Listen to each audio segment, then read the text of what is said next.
So there's certainly a point in time where you're like, holy heck, how did I let it get to this? But that's when there's no room for tears. You've got to think really clearly and how you're going to bring that back. And that's the exhilaration of business. That's not something you cry about. Yeah. And in fact, I think some of my best decisions are when my back is well and truly up against the wall.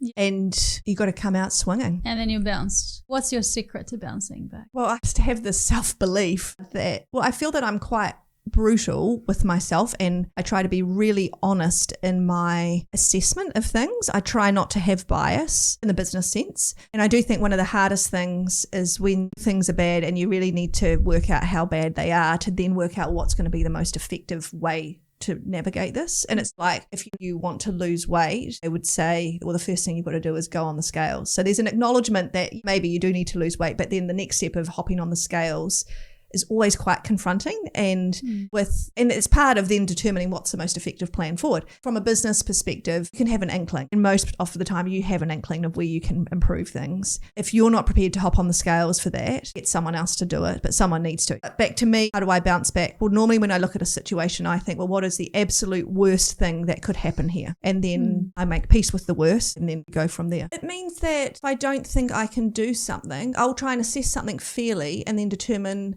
do I have it in me to do it?